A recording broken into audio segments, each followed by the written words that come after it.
This episode is brought to you by Nordstrom. For 125 years, Nordstrom has been part of your story. The stylist who found the perfect outfit for your big interview. The first pair of walking shoes for your 1-year-old. The tomato soup you shared with your sister at the cafe. These are the moments that make Nordstrom, Nordstrom.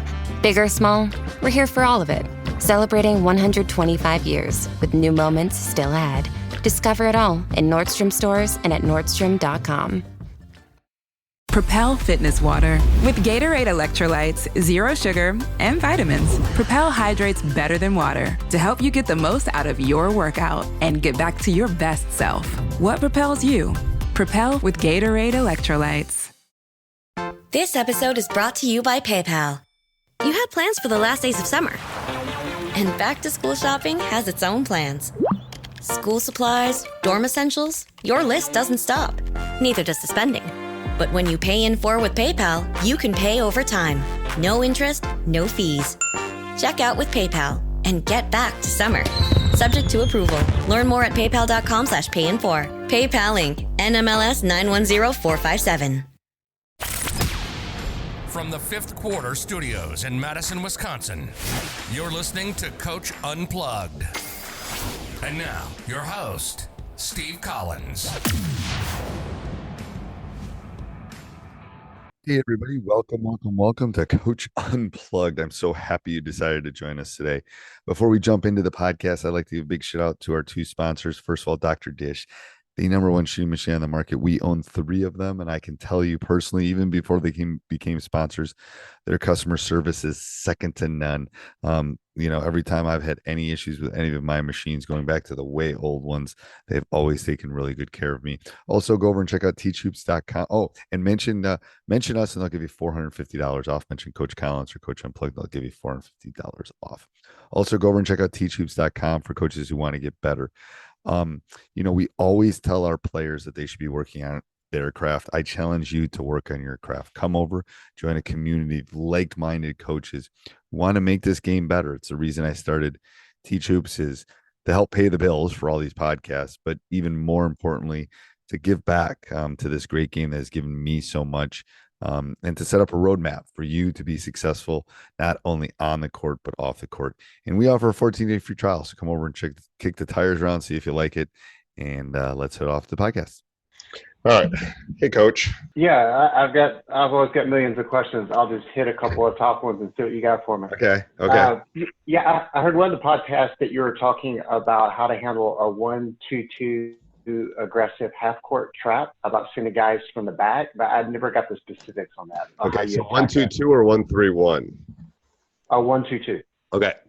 So let me see if I can do this. Okay. Can you see that? Yes. Okay. So it won't be as pretty because I can't get my tablet, but we'll do the best we can here. Okay. All right. So you're saying 1-2-2, you said? 1-2-2. Yes. All right. It looks like that. So you're saying aggressive. Yeah. So you're saying 1 and let's say most people would break this with an even front. So they put an offensive player here. They put an offensive player here. They'd probably put one in the high post, and they probably, so most people counter with opposite. So if it's an odd front, they go even. So okay. So you're saying this is aggressive. Right. So the 1 and 3 are trapping aggressively. And if it goes the ball's to the corner, here. the 5 and 3 are trapping. Right. Yep. So 1 and 3. Okay. So that's where I'm saying 2 has to make a decision at this point. Okay. Because 5 is probably going to step here. Okay. What I do is I don't leave this guy I don't put that guy there at the high post. So what I do is I put them at the short corner. So I put them in at the short elbow. I put them either there or there, depending on which way. So if the ball's on this side, I put them right here, because then 2's got to make a decision about who he's going to guard, and then this person pops in behind. See what I'm saying? So if the ball's on this side, I put, we'll call this here. I can go, this is offensive player 1, offensive player 2. We'll call this offensive player 3, 4, and 5. And again, forgive my drawing skills because I'm not doing it on my tablet. So if offensive player 1 has the ball, then I tell offensive player 3 to get like not low block but mid block, like right in here. Okay. If offensive player 2 has it, then offensive player 3 would be on this side, because I'm going to force 2 to make a decision at this point. This is really too far for 4 to come, and 4 is more worried about 5 moving and getting a bucket in here, just lobbing it up and getting a bucket. So that's where I was talking about. I was talking about that opposite high guy flashing behind the trap. Okay. Because if two takes the offensive player 2 away, then 3 will be open. This Okay. player will be open. So one of these 2 players is going to be open because 2 can only guard one of them. But when you do this normal lineup, 2 can kind of sit on 3 and then also look for the steal up above. Okay. So it's basically you want to give 3 passing lanes. So worst case scenario is, let's say the ball is here. The worst case scenario is you want 3 passing lanes. You want 1, 2, and 3 passing lanes. So you have that. If 4 does come up and takes 2 away, then 5's got to follow 4. Like then 5's got to come up, and then the release is just a skip across. So either one of these 3 people is going to be open. Either this guy at kind of the short elbow, this guy flashing behind the trap, right in here, because that's a long way for 2 to come, and 2's got to decide. 2 can't guard 3 and 2. And then if 4 decides, well, I'm going to start creeping up if the ball's over here, then that's fine. And then 5's going to come up and be the release. So 4's going to have to look, make a decision on which way it's going to go. Okay. Does that make sense? And I typically just put my point guard, my best player, right in the middle and try to get the ball to him to score. That's the one they're trying. That's kind of the one they're trying to steal.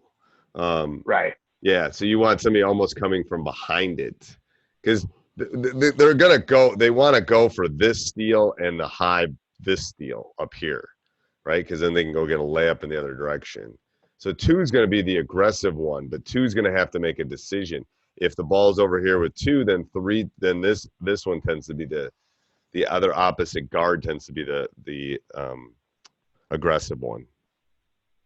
Okay. And my guy in the middle is going to be on ball side, a little bit low about I don't know, I'd say about 1.5 feet below the elbow.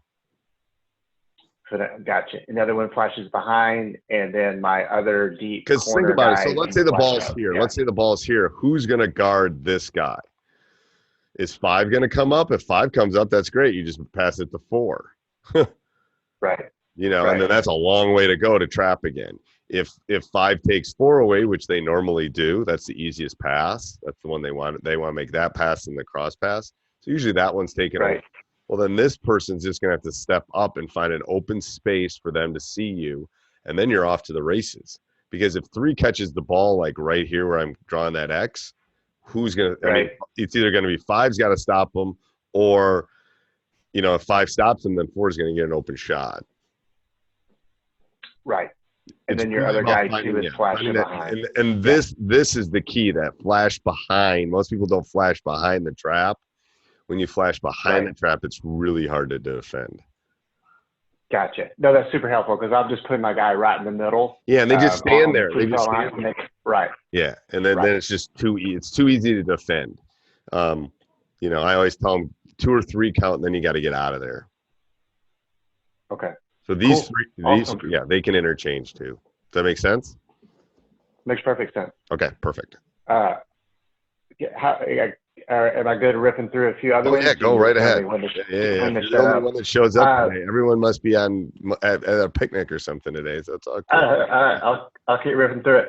Okay. So let's say we had a team that would press on misses very aggressively, and they would double team my post. So on a defensive rebound, they would jump and trap my post and then try to guard the outlet to my point guard. Yep. So what's the philosophy behind handling that? Do that. My first philosophy, because we do that. We'll do that on missed free throws. Oh, We'll do that on missed free throws because, you got two guys right here, and if one of them gets the rebound, we'll trap right away. So what has to happen? So they're going to get the rebound here. So they're going to get the rebound here or here, right? So normally they're going to get one of those two blocks. And then they're going to get trapped by two defenders, okay? So what they're doing is they're taking your point guard away. You don't want your point guard to catch it. You want your point guard to get the second pass. So you want someone else to flash and get the ball here. And then you want your point guard, let's say this is your point guard. You want your point guard then to flash from that person because they're trying to make someone else bring the ball up is my guess, right? Right. Correct. Yeah. So you don't want them to get the first pass. You want them to get the second pass. That's why sometimes I'll have my point guard when we're getting pressured in the full court, throw the ball in. Like, let's say we're getting pressed full court man. I'll have my point guard throw it in. We'll run something over here to get the ball. And then I'll have them run and get it after that. That's a hard thing to defend. So this second pass is harder to defend than the first one. The first one's an easy denial. So what you want to do is have your 2 or 3 guards say, hey, if we're getting doubled, you flash them, get it, and then the point guard is going to come back and flash in front of you. Because they don't want to get beat deep, right? They don't want to get beat this way. So they're going to let him catch it in front, probably, if they do. Let's say your point guard's over here. All right, I'm stuck. Well, what's he going to do? He's going to vab, and then he's going to cut like this. Well, they're going to stay on if you're going this way, they're going to stay on this side of them because they don't want to get beat deep and give a layup up. So it's just teaching your point guard to go away and then flash across. That's what we've done in the past because you're right. This is a hard one, especially for the bigs. They just want to get rid of it. And that's fine. You're going to get rid of it, but you're going to get rid of it to somebody other than the point guard. And then these guys are told not to dribble. These guys are told to hold and look. So what would be the lineup then? Just telling the people, should I have my point guard on one side, my 2 on the other side? Yep. And the two should go opposite. The 2 should go the side of the double, and the point should go opposite that. And then as soon as this one gets it, then he's cutting. Yep. Make it really where would I tell the other 2 players? Where should I tell them to be going? Well, I would send my big deep because I would send both of. I'd send the big deep, and then you probably have your 3 guard here at half court. I'd say you go to half court and get in the center circle or the sideline.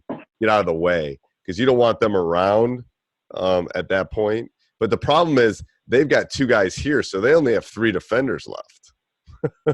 Right. You know what I mean? So someone's going to be open. It's just a matter of who.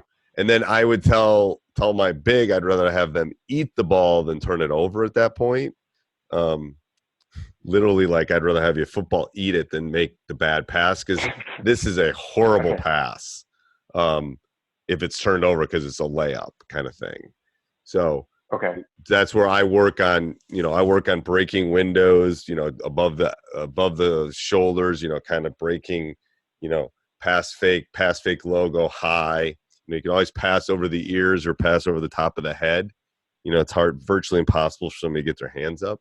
So I would work in the small parts. I would work with the bigs.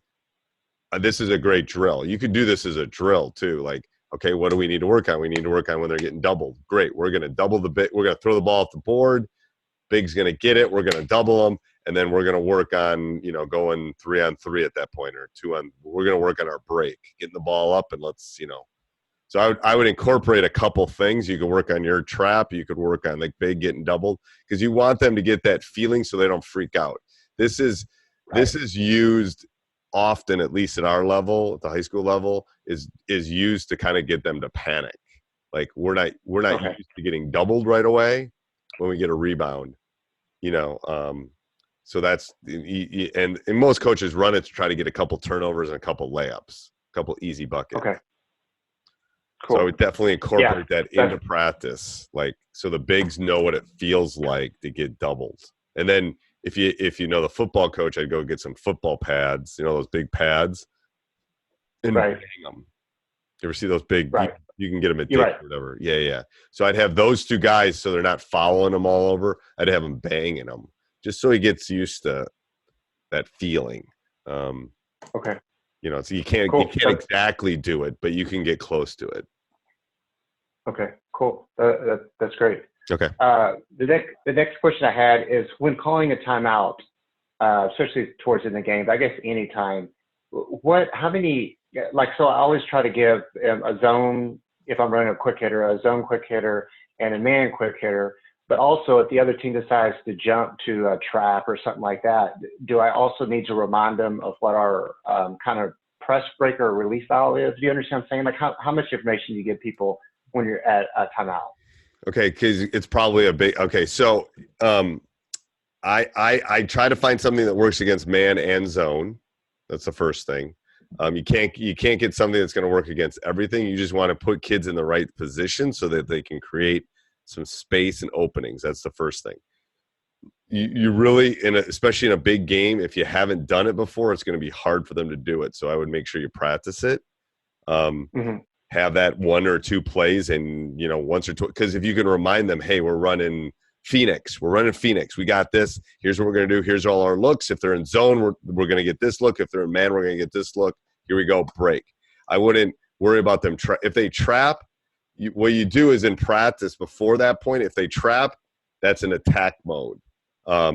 Because we have an advantage at that point. If they're trapping, they're probably down. It's probably not tied or up if they're trapping us. So if they're trapping us, they're probably down. We need to make them pay at that point. We want to either take time off the clock or we want to attack the rim. So keep it simple in those timeouts. Super simple, because they're not going to hear you. And if whatever's important, say it at the beginning and say it at the end. Because I've had more than one kid say, Coach, man, I didn't hear anything. It's because they're all jacked. It's like, okay, here we go. And that's where running them in practice is so important. Every big game that I've won, we've run something that we've run before, and I'm more calming them, saying, hey, we're going to win this. We got it. We're going to run Phoenix. Here's what it's going to look like. Now, from a standpoint of coaching, you should practice this in practice, putting a minute on the clock or on your phone. And then I have clear transparencies of plays that I can just put on my whiteboard that I just clip on, and then I'll put my little magnets on them, because I'm not good enough, even after 30 years of drawing that stuff up really fast. So I'll tell my assistants as I see it's coming, hey, get our quick hitters ready. He'll have them ready. I go, all right, we're going to run Phoenix, and he'll have it clipped on there for me. So when I grab the whiteboard, it's ready, rock and roll. Here's what we're running. I'll just put the magnets and the kids in the right spots. He even has magnets labeled come tournament time with the kid's name. So I'll grab John. John's going to be here. Bill's going to be here, blah, blah, blah. But just like the kids practice, you have to practice that. Because if it's a tight game, if they see you're confident and have it, their confidence level multiplies. Because they feel like, oh, we got this. We've done this in practice. We've already run it. We've done this 4 times. So that's where I think you got to come up with just a couple quick hitters. I'm actually probably the end of this week or next week. We just finished the PowerPoints, and then my assistant is going to do the wording on it of all quick hitters, how to pick a quick hitter, what you should look for, a checklist and everything. So it'll probably be a week. We just finalized the PowerPoint, so he's going to go back and do either today or tomorrow. So look for that in the next week, and that will help you. Like, do you want to screen? Because there's so many different things you can do in a last second play. You got to kind of pick a couple that you want. Do you want a 3? Do you want what kind of things do you want? And then that's where you can get the play from. So look for that. So. No, that makes perfect sense. So a follow-up on that is, I basically, with the kids, I have them work on just in the game, just one baseline out of bounds for man and one baseline out of bounds for zone. Yep. And they're different. Okay. So if I wanted to go with that philosophy of a man in a zone they've already practiced on, is there a certain way that you really tell can I have my guys switch or something right before they run it just to make sure they are in a man or zone? Or are you of the philosophy that's better just to have one play that will Well, the work problem against is the man I zone? might 1-3-1 half court trap you. I might run a matchup 2-3. I might run a diamond in one. Depending on the amount of time, I'm not sure you have time to synthesize that. You know what I'm saying? In a play at the end of a game. If let's say we're playing you, I'm coaching against you, and your team's going off, and your two stars are just, man, they're going crazy. All right, maybe the whole game we've been playing a matchup and man. Well, maybe the last play of the game, I'm going to my triangle and two, and I'm just going to take those two out of the game. I'm not going to let them score. Well, you got to have some sort of quick hitter where everybody kind of gets a look. Maybe I'll 1-3-1 trap you in the half court. Well, all of a sudden, now we're extending. Now there's going to be different spaces. So that's where I think you want to figure out. Personally, I think you don't want to bottle yourself. There's so many different zones. That's the problem. And a lot of zones become similar to man after you do a couple movements. That's why I think if you just find one or two good plays, I don't know how many zones you see in your league and stuff, but if you only see 2-3s in man, then easy, yeah. Just have one for each. But if if like our league, you could see 6 different zones at some point, or a switching man, or a non-switching man, or maybe they're icing us and pushing us, whatever it is. So you just got to be ready for it. But if you feel comfortable, what I tell every coach, do what you feel comfortable doing. So if you feel comfortable having 2 different ones, do that. Absolutely. Because the kids will feel that. So when they go out in the court, if I want to just have maybe 2 players switch positions or something just to see if they do follow them? You just have them. Simple. Yep, that's super simple. Are they handing? It's going to be a little bit harder to tell a matchup in a matchup zone and a man. Yeah, matchups. That's going to be harder. But if you get guys cutting through and they're following, or they're getting to the help line, then you'll be able to tell it's man. So yes, if you have 30 seconds, that's easy. Cutters through will tell you kind of, for the most part, whether it's man or zone. Won't always do it, but it'll give you a good idea of it. Right. Okay. So just the one follow-up question on that is when they do jump to trap, so like my point guards, I probably have one of the best point guards in the league. Yep. So if they look to double team him right off the bat, is there a specific rule that you tell the kids, like fill the 3 passing lanes, come to the ball? Yep. Or I tell them pass through first of all, I convey, like, they're trapping him, we're going to make him pay at that point. Okay. Someone's open. So I almost get like the blood and water kind of theory at that point, because I want the other 4 boys to be like, yes, like excited that he's getting trapped, because now we have an advantage. Because if he's that good, he's going to be able to get out of that trap or pass it out, then we're going. So, yes, I tell them 3 passing lanes and attack at that point. Hey, everybody. Hope you enjoyed that. If you want to hear more of these, go over and join teachhoops.com. 14-day free trial allows us to do this, and then subscribe, jump up and down, do whatever you got to do. Tell us what you want to hear in the future. Steve at teachhoops.com. All right. Have a great day. Booking.com is the easiest way. From a day surrounded by noise